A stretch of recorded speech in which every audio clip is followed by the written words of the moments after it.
करीब एक हफ्ते पहले पाकिस्तान के विद्रोही समूहों ने बैठक में बड़ा फैसला लिया कि अब एकजुट होकर पाकिस्तान की सरकार और आर्मी के खिलाफ लड़ा जाएगा। इस बैठक में हिस्सा लेने वाले गुटों में Baloch liberation army, Balochistan liberation front, Baloch Republican guards और सिंधी लिबरेशन ऑर्गेनाइजेशन, हिंदू देश रिवोल्यूशनरी आर्मी शामिल थे। और मंगलवार को ट्रेन हाईजैक करना, क्या ये बलूचों और पाकिस्तान के बीच जंग की शुरुआत है? क्या अब पाकिस्तान बड़ी मुसीबत में फंस गया है? क्या बलूचों ने पाकिस्तान के साथ साथ चीन को भी चेताया है? क्योंकि ठीक एक हफ्ते पहले मीटिंग और उसके बाद ट्रेन का हाईजैक होना क्या दर्शाता है, आइए जानते हैं इस बारे में पूरे विस्तार से। सबसे पहले आपको ताज़ा हाल बताएं तो मोबाइल नेटवर्क नहीं, चारों ओर पहाड़ियां ही पहाड़ियां, सुरंग और उसके बीच बुलंद दर्रे में हाईजैक ट्रेन को खड़ा किया हुआ है। जी हाँ, ये हाल है पाकिस्तान में बीते दिन बलूचों द्वारा हाईजैक की गई ट्रेन का। जैसे ही ये खबर मिली तो पाकिस्तान में हड़कंप मच गया और पूरी दुनिया में बलूच लड़ाकों का नाम सामने आ गया। तो वहीं पहले आपको ये बता दें कि जाफर एक्सप्रेस ट्रेन में 9 बोगियां थीं, जिनमें तकरीबन 500 यात्री सवार थे।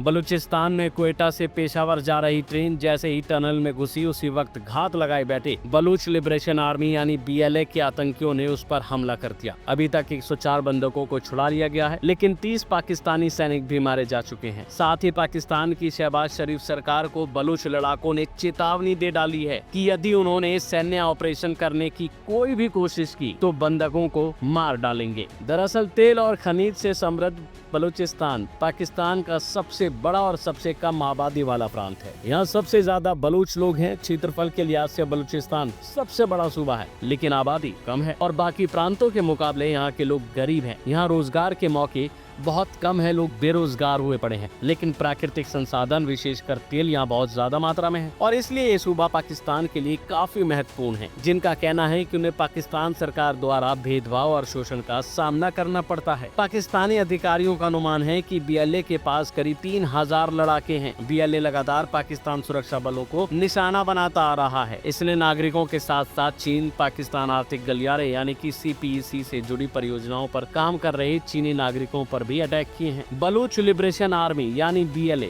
बहुत पहले से दुनिया के सामने अपनी मांगे रखते आ रही हैं। इनका कहना है कि बलूचिस्तान, जिसे ये अलग प्रांत अलग देश मानते हैं, उनकी एक अलग सरकार वह चलती है। बलूचों को वह पहली और सबसे उनकी बड़ी मांग यही है कि बलूचिस्तान में पाकिस्तान की किसी भी एजेंसी या सुरक्षा एजेंसी का कोई भी नुमाइंदा वहाँ नहीं होना चाहिए। इसके अलावा बलूचों का ये भी मानना है कि चीन के साथ जो CPEC प्रोजेक्ट चल रहे हैं, उन प्रोजेक्टों में उनके खनिजों का दोहन किया जा रहा है और बलूच लोगों को मूलभूत सुविधाएं भी नहीं देती। इन प्रोजेक्ट की वजह से बड़ी संख्या में समुदाय के लोग विस्थापित हुए हैं। इसके बाद से बलूच लोग इन प्रोजेक्ट्स को यहां से हटाने की लगातार कई सालों से आवाज उठा रहे हैं। BLA का दावा है कि पाकिस्तान सरकार हमेशा बलोच लोगों के प्रति दुर्व्यवहार करती आई है और उनका संगठन इसी के खिलाफ लड़ रहा है। बलूचिस्तान के लोग भारत पाक बंटवारे के समय पाकिस्तान में नहीं रहना चाहते थे और एक स्वतंत्र देश चाहते थे, लेकिन ऐसा नहीं हो सका। तकरीबन 7 दशकों से बलूचिस्तान पाकिस्तान का ये संघर्ष जारी है। तो वहीं BLA द्वारा पाकिस्तान पर ये कोई नया मामला नहीं है। BLA पिछले कई सालों से पाकिस्तान पर ऐसे हमले करता आ रहा है, कभी चीन के इंजीनियर को निशाना बनाना तो कभी पाकिस्तान के राजनयिकों को मारना। इनका मानना है कि पाकिस्तान सरकार उनके क्षेत्र यानी कि बलूचिस्तान के संसाधनों का दोहन करती आई है।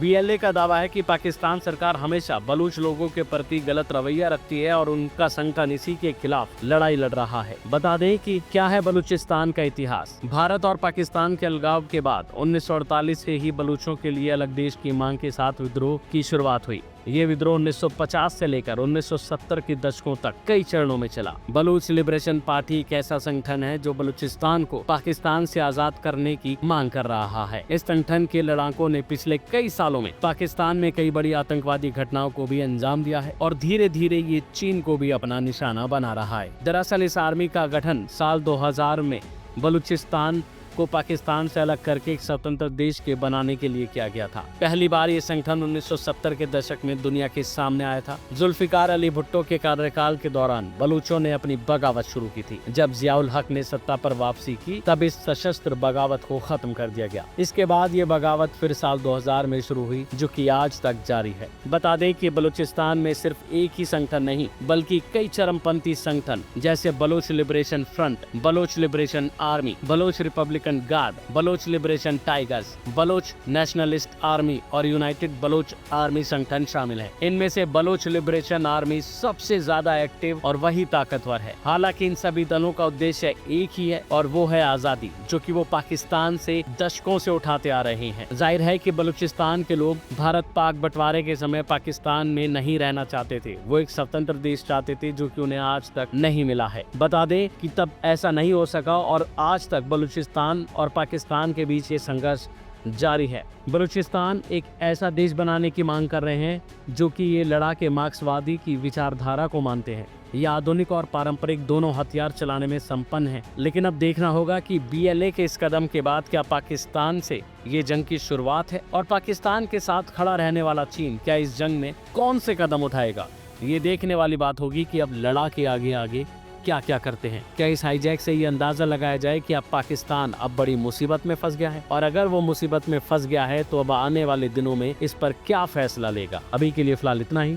बाकी खबरों में बने रहने के लिए देखते रहिए हिंद फर्स्ट। इस तरह की और वीडियोस देखने के लिए हमारे YouTube चैनल को सब्सक्राइब करें, बेल आइकन दबाना ना भूलें। यदि आप हमारा ये वीडियो Facebook पर देख रहे हैं तो पेज को लाइक और फॉलो जरूर करें।